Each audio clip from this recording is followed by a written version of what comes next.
You can have the best product, the best process. If you don't have the right people in the right role, you will not Uh-huh. succeed. Challenging the status quo is what I typically try to do. And that's what Hmm. we did at Airbnb. The most impactful way to drive productivity and success in an organization is by working in HR because you're impacting the Hmm. whole organization versus one function. This translates to the new world of Gen AI as well, which Hmm. is we can use it, and if we use it right, it will just empower us to work on more complex situations.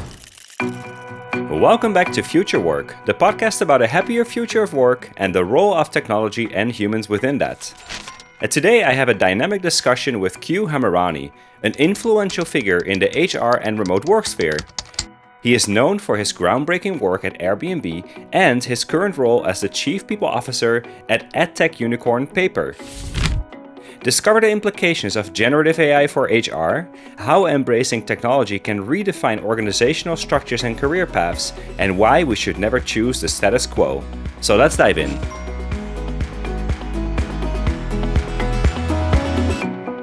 Hey Q, thanks so much for being on. I think for everyone to have just a little bit of context, could you just do a quick elevator pitch on your kind of career so far, and especially your very interesting role at Airbnb focusing on remote work? Yeah, well, thanks for having me. I know it's long overdue, so excited to connect. Yeah, so my story, I'll try to keep it brief. But I'll start with I studied electrical engineering, and that'll make sense in a minute why I bring it that far back. I studied electrical engineering. I really realized towards the end of my college program that I did not want to sit in a lab by myself. I loved being Hmm. around people, be it to cause commotion or be it to have fun or be it to build things. Being around people was what energized me. So I Hmm. started off my career at GE as an operations leader on the manufacturing floor, got kind of the training in operations. I then went on to have the first 5 years of my career post graduation at a big four called Deloitte, where Hmm. ironically I was in the finance transformation space. So I was an engineer who had done operations and was then doing finance at that point. Did that for 5 years and realized I really loved being at the intersection of various functions. At that point, it was Hmm. finance, operations, people, and technology. Once I realized I wanted to do something more strategy and ops, I went over to Aon for 2 years, did global strategy and ops. And at that point, I had this kind of aha moment in my career, which was Hmm. you can have the best product, the best process. If you don't have the right people in the right role, you will not Uh-huh. succeed. Right. And I Okay. saw this through various global implementations at Deloitte, through my Yeah. work at Aon, which was all over Europe and Latin America. I was physically in those countries. So, what I said in typical fashion, I know nothing about HR, but I love to understand perspectives and people. Let me take a Hmm. right turn and work in the field of HR. And for me, Interesting. at that point, I knew operations, I knew technology, and I knew Hmm. analytics. So I said, that is how I'm going to pave my way into the field of HR. And my operational Hmm. mindset convinced me up until today that the most impactful way to drive productivity and success in an organization is by working in HR because you're impacting the Hmm. whole organization versus one function. So, long story short, I applied for a lot of roles in HR, got flat out rejected because here it was an engineer who knew finance, knew some business in 2008, 2009, didn't know employee relations. Like, how is he going to get a job? Yeah. So I quit my job at Aon, started my own HR consulting company, Uh-huh. specifically focusing on technology, which was, a lot of new Hmm. HRISs at the time, like workdays were coming down. I knew PeopleSoft from my Deloitte days, so that translated. I knew I was very strong on analytics. So people analytics was a buzzword at Hmm. that point. People didn't really know Hmm. what it was. So I was like, let me build it. And my operations skill set actually translated to building employee experience processes for scalability and making sure that the Hmm. experience was right in a hyper growth environment. So back Yeah, then, yeah. employee experience was not even a word, right? That became a word maybe like a decade ago. So that's how I Right. started my career in HR. The last 12, 13 years, I've done every role in HR, done my rounds. I still love it. And most recently, I was at Airbnb for 5 years, where I got the opportunity and privilege to lead a lot of our programs, some pretty Hmm. unconventional, that brought together all my kind of my crazy right turns in my career, if you will. And it brought it all together. And, for example, the Live and Work Anywhere program that we created Yeah. at Airbnb was really, it just started off with like, let's incubate an idea, let's support our employees traveling around the world in a nomadic way while being Yeah, yeah. compliant and making sure the employees understand the liability on themselves. And 15, 16 months later, that turned into our Live and Work Anywhere program. So Hmm. it's really fun to see how, you just take the right turn, you just try something out, you get the right support, and it sometimes it becomes bigger than you ever would not have even anticipated, like the Live and Work Y- Anywhere program. And Totally. most recently, over the last year, I've been at an edtech company called Paper, which is in the education sector, really Hmm. trying to push for equality in learning opportunities in the public school system in the US. And I have a 3-year-old son who's about to enter the public school system in a few years. So I it's didn't grow up in personal. the US, so I was like Yeah. very personal, strong Yeah. mission, Yeah. relatable. And then I'm also an executive coach. I've been certified to do that for about 5 years.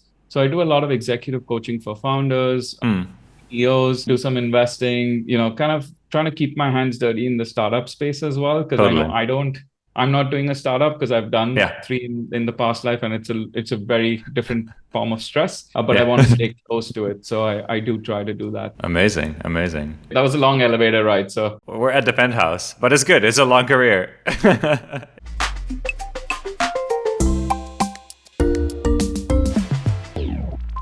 And thank you for sharing. I think this is so inspiring for, I think, a lot of people to see that sort of like very unconventional path towards where you are now.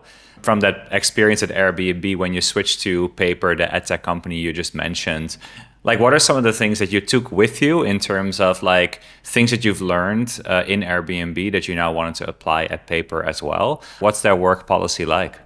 yeah, so I would say there were a couple things that I took from Airbnb that just got engraved in my DNA, if you will, after Mm, 5 years of being there, which in startup land, 5 years is pretty, even though Airbnb is not a typical startup, we did operate like one in terms of creativity.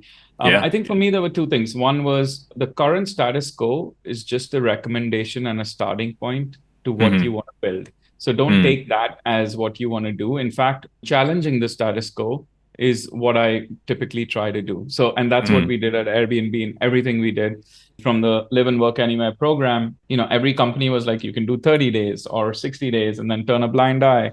We had the option to do that, but we picked yeah. the option that was harder. And a year later, it just so happened that we found the magical connection that we did not anticipate, which tied it to Mm, our business model. And that's where the flywheel started. So essentially, not taking status quo as the status quo, really yeah. challenging it and trying Yeah. to build something that's personal, that's unique to that. Mm, That's one. The other piece that still stays with me is how communications, internal and external communications, and PR to some extent in terms of your external brand, are all so tied together. mm, What you tell your employees, how you story tell the right, honest, transparent conversation about where a mm. company is, be it, and to be honest, it's the tough times that define you in these moments, not the good times, Yes. right? Yes. And we had to unfortunately go through that at Airbnb in May Mm, of 2020, where the pandemic literally halted our entire business. We had to do a big layoff, unfortunately. yeah. So, really, the power of staying very true to honest and transparent communication, but being very intentional about your communication strategy. So, at Paper, Mm, what that's translated to my learning from Airbnb, I quickly, in the first few weeks, picked up internal communications as part of the people team. And mm, that was something that was unique to my experience at Airbnb, where internal communication sat in HR. It can sit in a variety of teams depending on where you are. So that was yeah. one learning, which actually had an unintended consequence down the line to my earlier point, which was I now own as of last summer, I also own public relations and external communications, partly Mm, because we're still smaller and we didn't have a dedicated focus from a leadership standpoint on it. And partly because of my prior experience of understanding how critical it is. We live in a world today where you cannot tell your employees one thing and expect the streets not to hear it, or tell the streets another thing, right? yeah. You have to be unified, and that's a good thing. I think that's good Yeah. pressure to have. So challenging the status quo and the power of Mm, internal and external communications on the employee experience is my I two love that. learnings that I've taken with me. And again, I took it with me as a starting point and then evolved Uh, it and personalized it to what Paper needed, what the right structure was, where the right yeah. support was, because it's all about crafting your own playbook at the end of the day, is what Yeah. I've learned. Yeah, yeah, absolutely. I mean, it's so interesting to think about that sort of internal and external. We've talked a lot about, CX is EX, but I haven't really heard that kind of idea of your internal communication and your external communication cannot really be that different because we live in a very transparent world. It's very hard to kind of like tell this story internally and then externally have a very different story. But these are things that are typically not handled by an HR team, right? So did you have to convince people to kind of see it your way? Or like, how did you bring in this like new perspective that those two things should actually go together? Yeah, so part of it is because I had experienced how well a well curated communication strategy on the internal and external front can work really well, because Airbnb was very, very proficient at this. And even though I was not the one orchestrating it, I was the one often on the receiving end of it. So, any initiative we did, from the Live and Work Anywhere program to the layoffs that we did, which was unfortunate. It was all very intentionally curated so that the message externally was what was the reality and not people making it up. The other part of it is, in reality, in the startup world, you see issues in a particular area, you see it's impacting the business, and someone's got to jump in to fix it, right? And when you have limited resources in a startup environment, or even in not a start at Airbnb too, like I would always put my hand up when no one knew like where it should even sit. Like, should it even sit in HR or not? So part of it is right timing, right opportunity, because you can't time. And a lot of it is you have to feel the pain as an organization to dedicate the resources to it. Because once you see that it could have an impact that is unintended and not wanted, it's easy to make the case. So it's dependent on, I would say, what resources are already allocated within the org. In this case, it was minimal. And two, we realized that it is very critical, and then just jumping in and trying it out. And it's always, this has been something that I've been really thankful in my career, and I try to do the same, which is when you jump into these scenarios and there's a gap that the organization needs fixed, you're jumping in to do it. I've always thankfully had the support of the leaders, including at Airbnb, to say, look, we don't even know how we're going to figure this out, but if you're willing to like figure it out, we'll give you the support, right? Okay. We'll give you the support. My personal philosophy has always been iterating towards greatness. You don't get it right the first time. You fall, you learn, you make mistakes, you come clean to employees, you work through it again, take feedback. So it's all part of like having that right ecosystem to support you as well, because I could have all these ideas, I could put my hand up, but if the organization is like, no, we're going to do things the way we've always done it, that's not going to give me that opportunity either. So it's two ways is what I'm saying. It's me jumping in, the organization feeling some pain in that area, hence the need is articulated pretty clearly. And then just having the right environment and support system to encourage that. Yeah, incredible.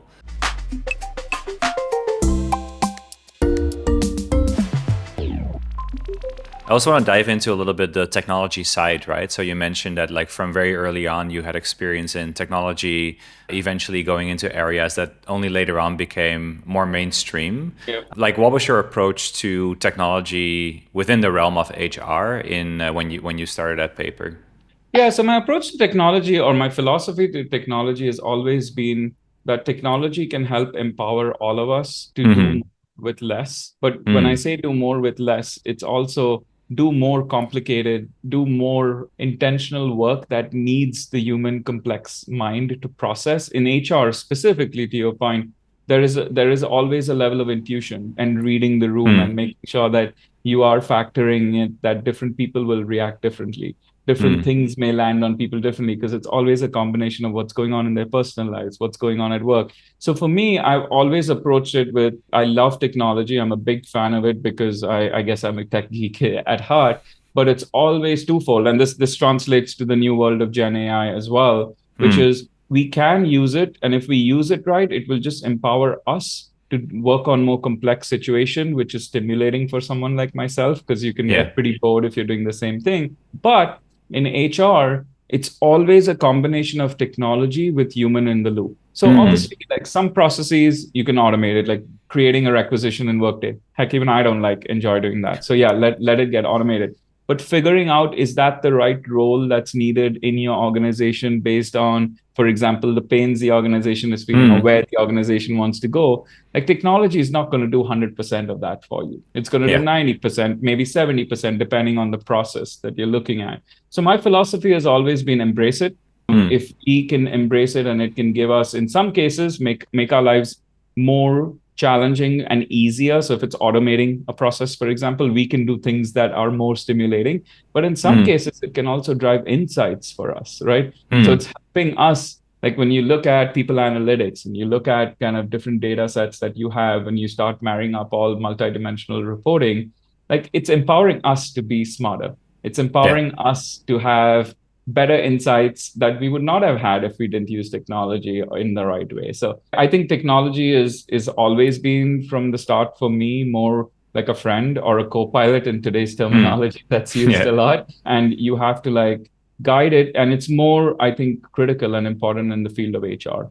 I'm just curious. Like, do you think it typically should sit within HR, the kind of like the decision making around like what technology to use within a company and which kind of like systems to use? Does it sit within HR? Because I know from speaking to a lot of people that there are, many HRs who would basically say, let the HR IT figure that out, or let someone else figure it out in the organization. So what's the role between the people teams and? Yeah, so I would say it's twofold. And I talk about technology in two dimensions. One is HR technology, and one is more what I would call IT technology in the realm of collaboration tools, right? Like what all tools are you using? So if we unpack the first one, which is HR technology, I've been in organizations like Paper and pre Airbnb where they sat in HR, and that was fine.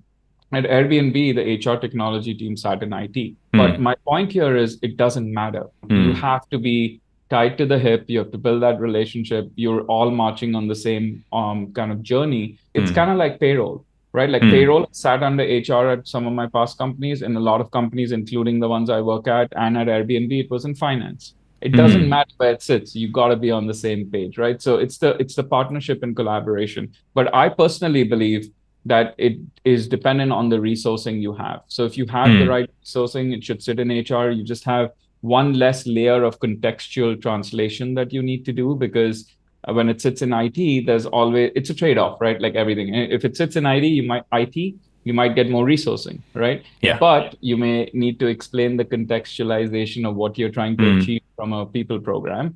I personally think it's good sitting in HR because you control it, and then you have no one to blame as well, right? Like you are your master of your own destiny. Really quick on the collaboration tools, I think that's a really interesting one to unpack, probably for a later day, but I'll give you my high level thoughts on that. I think it's really, really important for HR or people leaders to be very opinionated and influence what collaboration tools are being given across the organization by IT typically. And what I mean by that is, I've been at organizations like Airbnb, for example. We had Google Chat, we had Slack, we had email, we had text messages blowing up. I can't even think of another medium, but it feels like there were like a lot, but that is a lot already. Yeah. At Paper, basically everything is just Slack, right? So I think by helping share your opinions on how ways of working can impact the culture of an organization, because to me, your operating system between your people is kind of the interconnectivity tissue to build culture, right? Yeah. So I think it's really important for people leaders to weigh in when they see there is no clear ways of working because technology is not enabling it, and help influence that. So that's how I would look at the HR technology. I would say sit with HR. You can't blame anyone. It's on you. You embrace it. You deal with the pains, because sometimes also when it's with a different group, you think everything's easy and you just tell the group to do it, but you really need to understand that. And people analytics is a subset of that, right? Like that's technology in my view. And for the broader collaboration, just be opinionated, help kind of drive what you think will drive better ways of working, because at the end of the day, that's what your people leaders are here to do, is productivity and make sure people are happy. But they're happy, but the byproduct of that is they're productive. Yes. And they're not overwhelmed all the time with multiple channels of communication.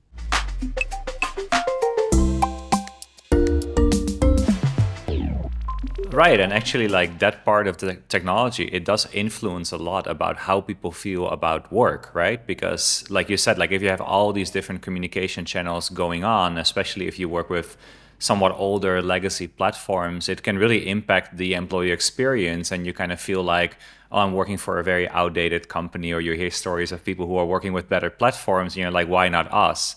And so in that particular case, like you are really advocating, at least within your company, for kind of centralizing and making sure that work happens, in this case within Slack. Is that something that you would advise most companies to really look at, more of like a centralization strategy? Or do you think that like individual vendors and individual platforms can still play a role even within something like online collaboration? So I would say in terms of like communication mediums, I would strongly suggest, having seen both now, to anchor to one form of communication as your primary form of communication. I guess one is hard, maybe two, because email is never going to go away, right? So you have email and Slack, for example, in our Yeah. case. I'm not advocating for just using Slack. Like I'm indifferent. It could be Teams, it could be GChat, whatever the company is comfortable using. But my point here is it should be consolidated for communication mediums, because then everything's in one place. You don't have multiple conversations going on in different mediums. So Yes. that's, I think, in terms of general service delivery is what I would put that is. I would also say this is a tough one to crack because of politics in organizations, which is just the reality of it. But let's say making sure things like ticketing tools are consolidated. Because I worked at companies where there's multiple knowledge bases. One team uses Google Sites, one team uses Notion, one team uses their own homegrown thing. And and then also for G&A functions, ticketing for HR will be in one tool, ticketing for finance will be in another tool. And right away, we're fragmenting the employee experience because an employee doesn't know where to go. And if they go somewhere, they can't find it. And, so I would say it's unifying communication mediums and service delivery is in the best interest of people leaders to push and fight for. Because at the end of the day, that is how the culture is going to get built, with how people feel, how people can get information, how they can interact with each other. And, I think obviously we live in a world today where remote work is significantly higher than it was pre-pandemic, even if not everyone has adopted it. And that makes it that much more important to focus. Yes, exactly. Yeah. Because the more remote that we work, the more that really those digital tools are the interface to the company. And maybe to a degree, they kind of feel like they are the company. And I think there's a really good point, and that links to our topic about AI in terms of something as simple as knowledge bases, right? If everyone is on different platforms, it's going to be really hard to get a holistic view of what does this organization know, right? Like, what's the knowledge that we have together? So let's actually jump into that topic, right? Because I know that you also founded a new community called the People GPT.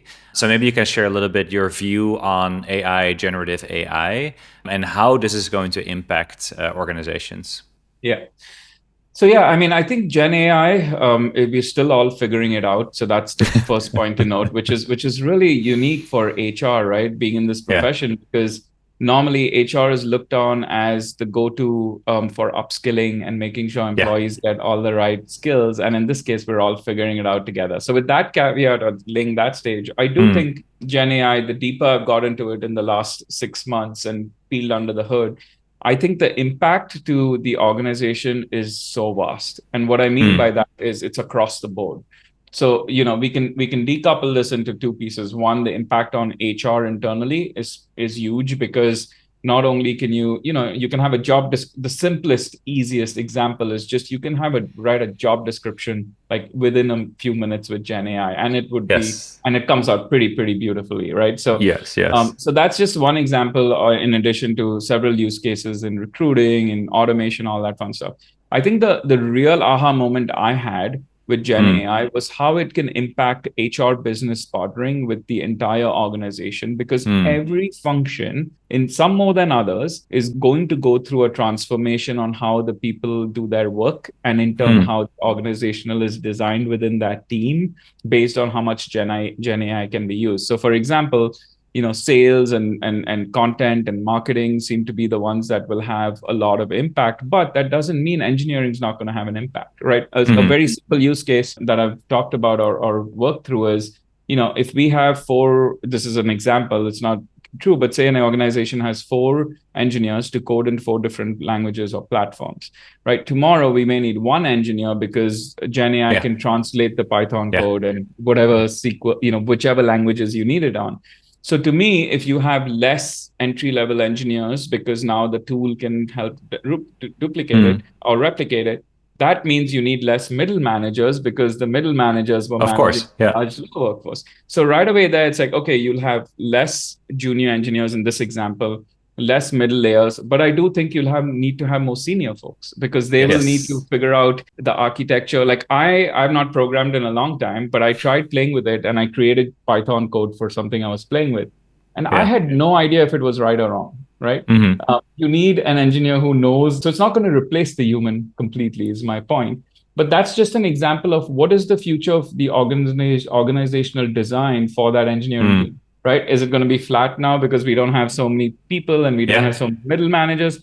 And then the million dollar question is, how do you retain, how do you promote growth, how do you provide that career ladder when the organization is relatively flatter? So the all our people programs need to be reassessed. How do you manage performance when you don't have middle layers and you're now doing it at different layers, right? So I think the impact is so broad. And as you can tell from our conversation, it's not all figured out, which is the exciting part of where we are in our journey, but also, some would say the scary part, but, it's an opportunity. So to answer your question, I think Gen AI, especially for HR, is going to be a really fun but challenging time because A, we're figuring stuff out with the rest of the organization and the world in terms of the real impacts. And B, we're going to need to support every single organization with every single function within our organization in some form or the other to adapt it, be it organizational design, be it safety, be it policy. That's why I started the community People's GPT, because to our initial elevator pitch, I entered the field of HR because I had that technology mindset. So I jumped into the technology piece, and that worked out to my benefit because in the last decade, technology is really advanced. I don't think that's the natural comfort zone for a lot of people leaders who've not grown up in a technology centric or geeky way like I have. So the whole point of the community is let's bring each other along. I know you're part of it. You share some amazing research as well as all the stuff you're doing, because collectively we can learn from each other. It's less about, I know I don't know most of it stuff, but I know people are working on cool stuff. So hoping that can be a small part that we can play in helping the function really understand the impacts in a simplified way so that we can all be better HR professionals through our career.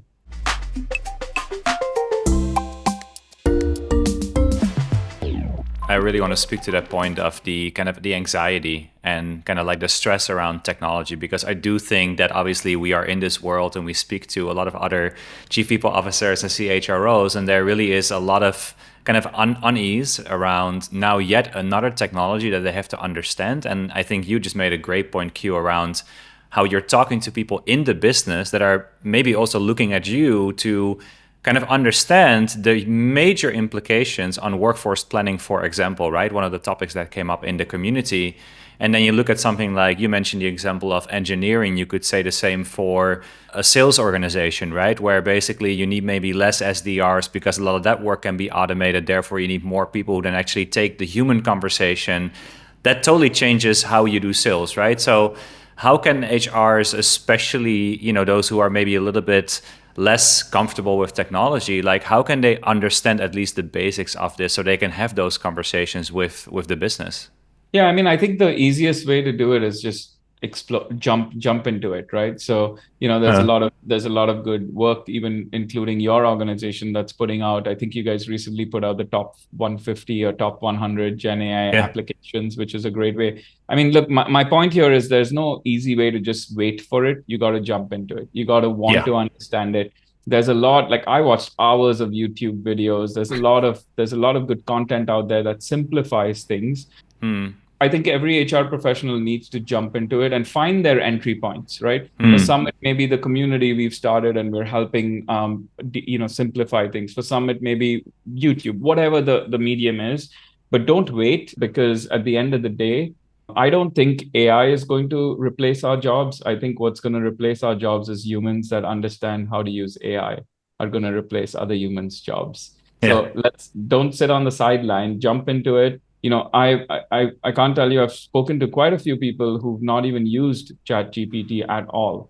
And, I think sometimes it's just a matter of sitting down with them. I sat with one friend for 10 minutes, opened up ChatGPT and I said, ask it to do a job description, ask it anything. And the rest, then he was down his own rabbit hole, right? So I think you need that entry point, jump into it, find the right way that you can learn, because, otherwise it's not going to come just to you. And I would say the other point on that, in the spirit of learning and jumping in, is also see what function within your organization is already using Gen AI and try to lean on that. So I think an organization I heard of that their customer experience is using Gen AI for servicing their customers, which is a pretty Hmm. common use case. The HR team actually jumped on that to see how they could implement that Yeah. into servicing employees, right? But to do that, they got a little crash course on what it really is. So if you have, I mean, almost every organization today, I would hope or think pretty soon is dabbling with Gen AI in some form or the other.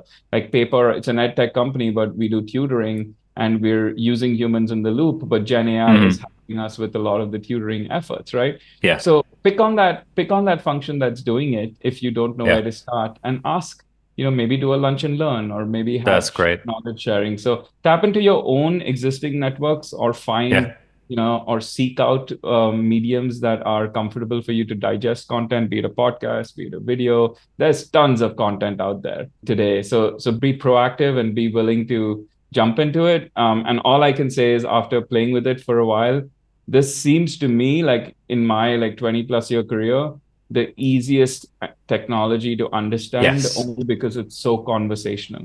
It's Yeah. it's crazy. It's like me talking to you and I'm literally feel like I'm cloning friends and talking to friends and they're spitting out stuff that, is pretty crazy. Obviously proceed with caution, especially when you're doing things like, there's great, I'm not sure if this is put a disclaimer before I say this, but it's also great for providing legal advice, but it doesn't mean Yeah. I act on it completely. You got to do some sanity checks. But it's amazing. It's so conversational. It's so easy. Just try it out, Yeah. and the rest will be history. Is almost a guarantee from my own experience, I would say. I think you really hit it with that idea of this is probably the most human technology that has ever been invented. So if there was ever a technology that is easy to pick up, it's this one. And I think that idea, that very practical kind of idea of just go to someone in your organization or a team in your organization that's already using it, learn from that, but then also use that, spotlight them towards the rest of the organization to say, here's a great use case. How can we all be more like them? What can we learn from them? How could you implement it in your team?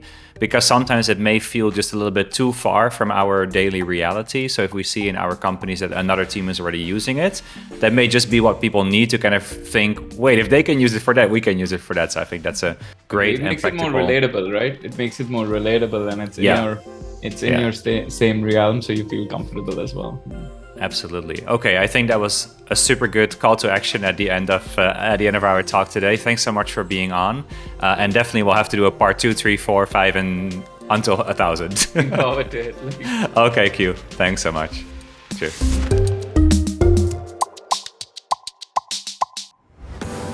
So that's it for my conversation with Q Hamirani, the Chief People Officer at EdTech Unicorn Paper. Here are 4 takeaways to apply as a leader. Number 1. Embrace and drive change. Q underscores the importance of challenging the status quo and actively seeking ways to improve and innovate. As employee engagement is still at record low levels, encourage your team to question existing processes and to explore new ideas that could just lead to the development of pioneering programs like Airbnb's Work Anywhere initiative. Number 2. Strategic integration of technology in HR. As Q says, in HR, it's always a combination of technology with humans in the loop. Use technology to free you up to do more interesting and complex work. This goes beyond automating routine tasks to leveraging advanced technologies like generative AI for more strategic purposes, like enhancing decision making, improving employee engagement, and personalizing the employee experience. As leaders, fostering a culture that embraces technology will be key to staying competitive and efficient. Choosing the right technology. Whether it's HR technology or IT technology like collaboration tools, you have to be tied to the hip as HR leaders because these platforms deeply influence the employee experience. As Q said, it's important for HR and people leaders to be very opinionated and influence what collaboration tools are being given across the organization by IT. Q is also a big advocate of centralizing onto one platform, especially for communication and knowledge management, and especially in remote companies where those platforms become the employee experience. And finally, navigating generative AI. If you feel a bit behind on AI, you're definitely not alone. This conversation reminded me that we're all still figuring it out. And one thing is for sure, there is still a lot to figure out.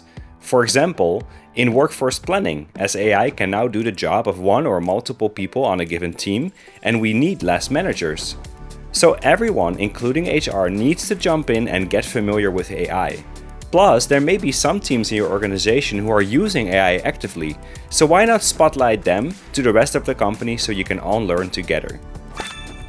As people leaders, your stewardship in these areas will shape the future of work within your organization. Q's insights remind us that the path to innovation and success is paved with curiosity, courage, and a commitment to putting people at the heart of everything we do, even when it relates to new technology like generative AI. Join me again next week with guest Anthony Onesto, the Chief People Officer at Suzy and an advisor to ADP and Lattice, who knows more than anyone about the role of people technology in modern companies. Subscribe for updates at flexos.work/futurework.